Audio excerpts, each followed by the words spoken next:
Hey everybody, this is Spoonie, and in this video we're going to be taking a quick look at Starship Troopers Terran Command. From the very first time you open this game, it's obvious the developers really took a lot of care in capturing the feel of the first film. Yes, there are sequels, 4 of them actually, and while this isn't a review about those films, it is really hard to dislike the first one. The dystopian atmosphere comes through in several missions, as it's clear that the higher-ups care a lot more about profits than people, but in true Starship Troopers fashion, the heavier aspects of the plot are kept lighthearted and quickly forgotten as you have to try to desperately not be overrun by the bugs, or Archies as they call them. The gameplay is similar to squad-based games like Warhammer, where instead of controlling an individual unit, you control squads of units that get depleted as they are damaged.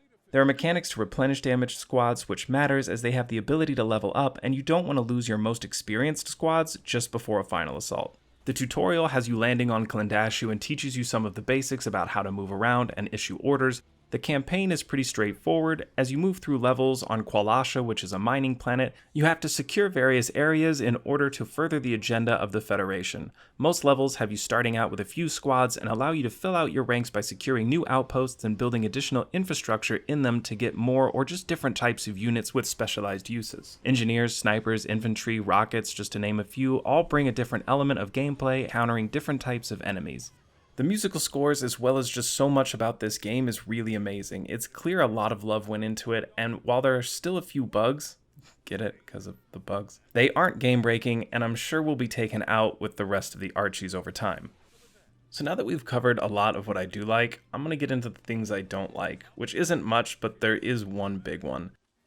There's no survival mode, no skirmish mode, and no multiplayer. And while I can live without the skirmish or the multiplayer, why is there no survival? It just feels like such low-hanging fruit that I really struggle to understand why this is something the developers chose to leave out. Some type of wave defense mode would really add replayability and give them areas to expand on, like adding new maps, game modes, challenges. I mean, it could also become a really fun co-op experience using the mechanics that are already available in the game, like resupplying your friends. I don't know, it just seems like it would be a lot of fun, and I feel like it's something that's so obvious for a Starship Troopers game. So if you're mostly looking for the campaign, then this game is definitely worth the money. It is long enough that it's going to keep you entertained, especially if you play it on the harder difficulties, as it'll take you a little longer to get through it. It honestly doesn't drip with replayability though, and I doubt this is a game you're going to sink 100 hours into, unless of course they end up adding some type of survival mode or multiplayer. Then I do think this game could be one that has a lot of replayability. Thanks for watching, and if you like these short form reviews, don't forget to like and subscribe.